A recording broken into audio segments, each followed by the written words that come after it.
Today, we're off to a small town in Cape Breton, Nova Scotia, that not only had a major impact on the world, but ended up changing the world completely in several ways. Welcome to Wander, Explore, Repeat. I'm Daniel Jones with another amazing Canadian destination. There are so many places to see and so many things to do in Canada. Here's another. Beautiful Baddeck sits cradled by the Bras d'Or Lake like a jewel in a velvet box, its waters shifting from silver to sapphire depending on the mood of the sky.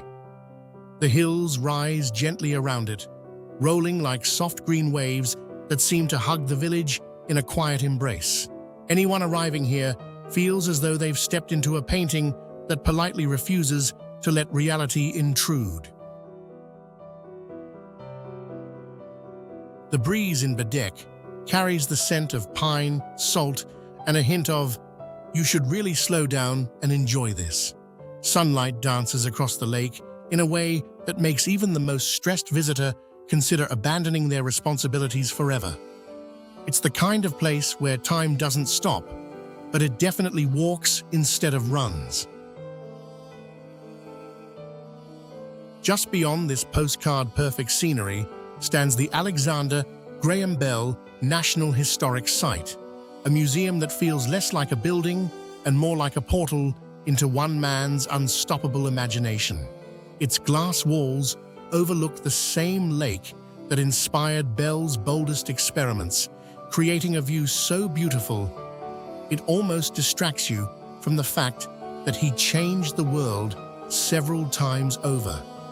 Inside, the exhibits hum with the energy of a mind that refused to sit still. The museum introduces Bell not as the telephone guy, but as a relentless inventor who treated curiosity like a full-time job with unlimited overtime. Visitors quickly learn that Baddeck wasn't Bell's retirement spot. It was his launchpad for ideas that didn't fit neatly into any one field. The man practically invented the concept of multitasking before the word existed. Bell's early work on the telephone is displayed with reverence, reminding visitors that he didn't just improve communication, he detonated it into a new era. Before Bell, messages crawled across distances. After Bell, voices flew. The museum's interactive displays make it clear that the telephone wasn't just a device, but a revolution disguised as a wooden box. But Bell didn't stop at the telephone, because apparently inventing one world-changing technology wasn't enough cardio for his brain.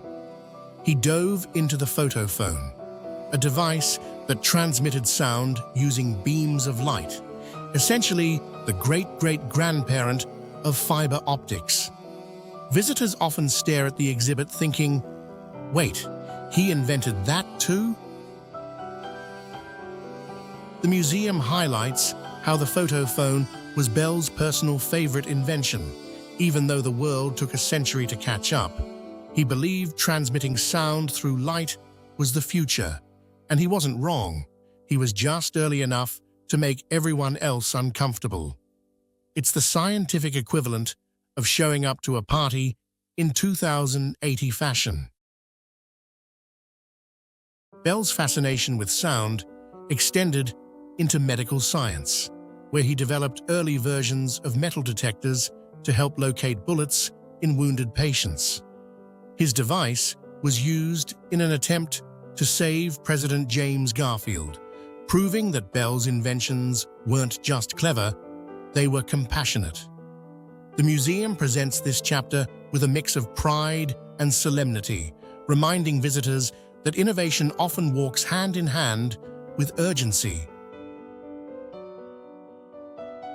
From medical devices, Bell leapt into aeronautics because apparently the sky looked underutilized. The museum's aviation wing showcases his tetrahedral kites, massive geometric structures that looked like something a mathematician would build after 3 espressos. These kites weren't toys, they were stepping stones toward powered flight. Bell's Aerial Experiment Association, formed right here in Baddeck, became a powerhouse of early aviation. The group included young engineers who treated Bell like a mentor, collaborator, and occasionally a source of, "Are we sure this won't explode?" energy. Their teamwork led to the Silver Dart, Canada's first powered aircraft. The Silver Dart's 1909 flight over the frozen Bras d'Or Lake is presented in the museum with the reverence of a national myth. It wasn't just a flight, it was the moment Canada joined the aviation age. Visitors often leave this exhibit wondering why Baddeck isn't mentioned in every aviation documentary ever made. Bell's aviation work didn't stop with the Silver Dart. He continued refining aircraft designs with the enthusiasm of someone who believed gravity was negotiable. The museum displays models and sketches that reveal a mind constantly reaching upward.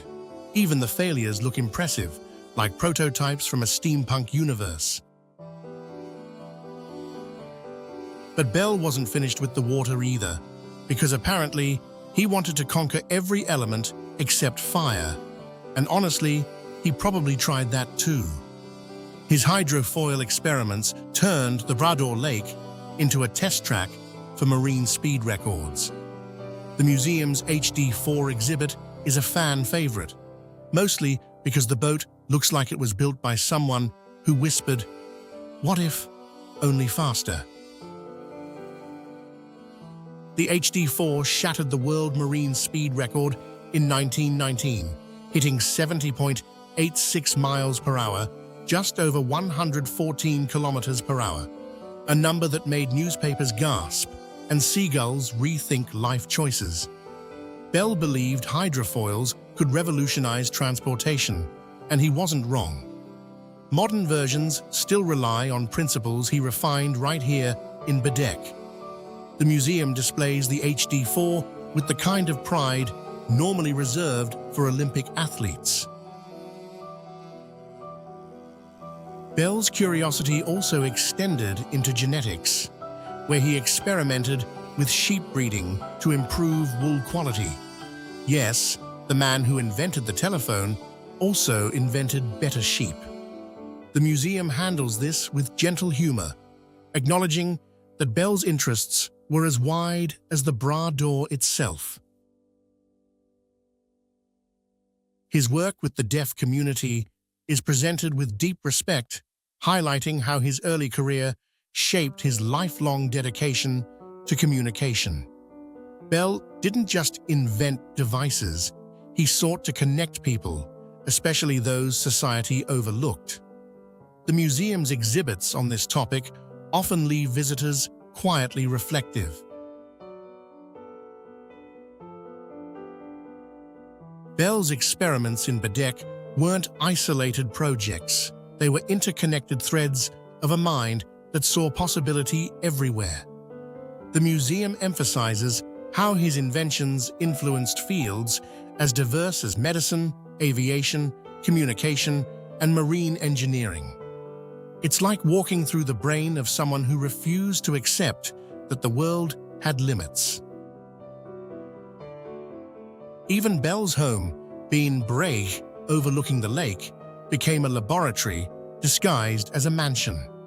The museum includes artifacts from his estate, showing how he turned everyday life into a continuous experiment. His family reportedly grew used to the sound of prototypes being tested before breakfast. Bell's legacy in Baddeck isn't just historical, it's emotional. The museum captures the warmth, humor, and humanity behind the inventions, reminding visitors that innovation is driven by curiosity and compassion. People leave feeling inspired, slightly overwhelmed, and maybe a little guilty for not inventing anything that morning.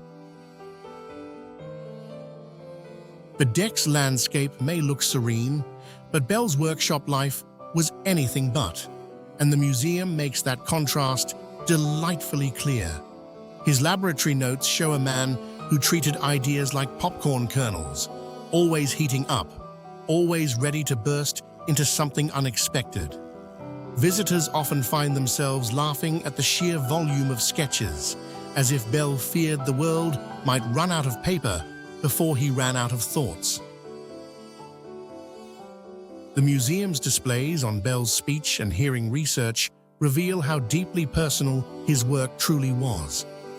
Growing up in a family dedicated to teaching the deaf, Bell carried that mission into every invention he touched.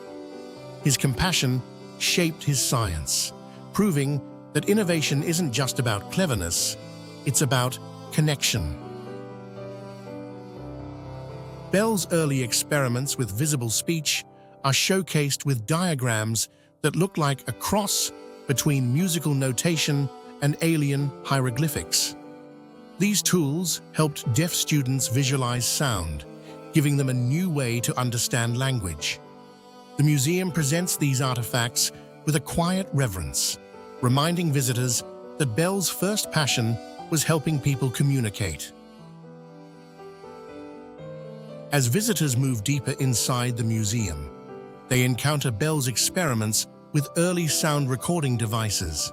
Though Edison gets most of the spotlight in popular history, Bell's team made major improvements to the phonograph, including wax cylinders that produced clearer audio. The museum subtly nudges guests to reconsider who really pushed sound technology forward. Bell's fascination with flight takes center stage again as the museum transitions into the era of the Aerial Experiment Association.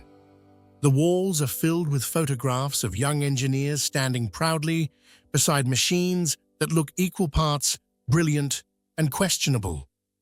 It's a reminder that early aviation required equal measures of courage, optimism, and a willingness to ignore common sense.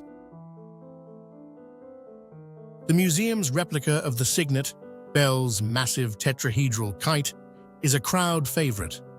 It's a structure so large and intricate that it seems like it should come with a warning label reading, "Do not attempt to assemble without supervision." Yet Bell believed these geometric marvels held the key to stable flight, and history proved he wasn't entirely wrong.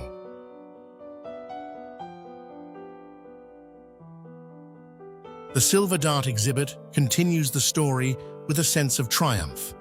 Visitors learn how McCurdy piloted the aircraft across the frozen lake, while Bell watched with the excitement of a proud mentor. The moment marked not just a technological milestone, but a cultural one. Canada had officially taken to the skies.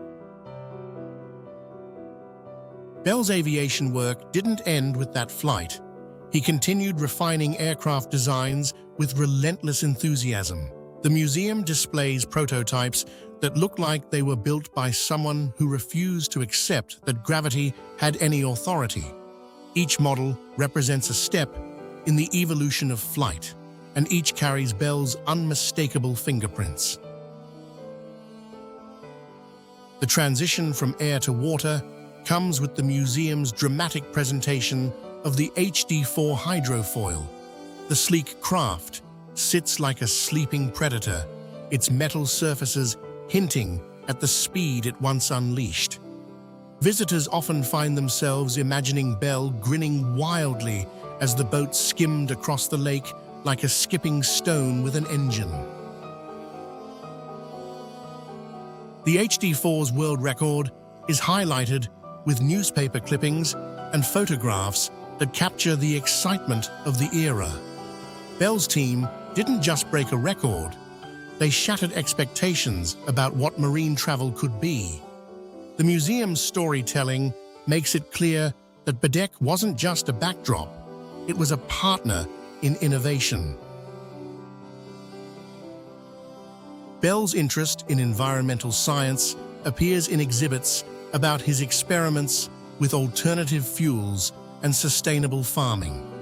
Long before green technology became a buzzword, Bell was tinkering with ways to reduce pollution and improve agricultural efficiency. The museum presents these ideas with a sense of admiration for how far ahead of his time he truly was. The sheep breeding section of the museum adds a touch of whimsy to the narrative. Bell's quest to improve wool quality led to the creation of the super sheep, an animal so fluffy it could probably double as a pillow in an emergency. Visitors often chuckle at the idea that the same man who revolutionized communication also revolutionized fleece. Bell's home life at Bay and Bray is explored through photographs and personal artifacts that reveal a warm, curious, and occasionally mischievous personality. The museum shows how his family supported his endless experiments even when prototypes wandered into the living room. It's a reminder that behind every great inventor is a family with remarkable patience. The museum's final sections focus on Bell's philosophy of innovation. He believed that progress came from questioning assumptions, embracing failure, and staying endlessly curious. His quotes line the walls like gentle nudges from a mentor who refuses to let you settle for ordinary. Visitors often leave the museum with a newfound appreciation for how deeply Bell shaped the modern world. His inventions touched communication, transportation, medicine, education, and even agriculture. The museum makes it clear that Bell didn't just change one industry, he changed the trajectory of human possibility. The town of Baddeck's beauty frames this legacy in a way no city could replicate. The lake, the hills, and the quiet atmosphere all served as catalysts for Bell's creativity. The museum stands as a testament to how the right environment can ignite the brightest ideas. Bell's story in Baddeck is ultimately a story about curiosity meeting opportunity. He found in this village the space to think, to experiment, and to dream without limits. The museum invites visitors to imagine what they might create if they allowed themselves the same freedom. As the narrative concludes, the museum gently reminds guests that innovation isn't reserved for geniuses or labs. It begins with questions, with wonder, and with the courage to explore the unknown. Bell's life in Baddeck proves that even the quietest places can echo across the world. Baddeck remains a place where history and beauty intertwine, where the lake still reflects the sky just as it did when Bell gazed across it, searching for inspiration. The museum preserves not just his inventions, but his spirit, a spirit of exploration, compassion, and relentless curiosity. Visitors leave carrying a piece of that spirit with them, ready to see the world not as it is, but as it could be. I hope you enjoyed today's presentation. I'm Daniel Jones, inviting you to share your thoughts about this video in the comments. If you liked it, please hit like. For more of what you just searched for and watched, feel free to subscribe. I'll see you again in the next video. Thank you for watching.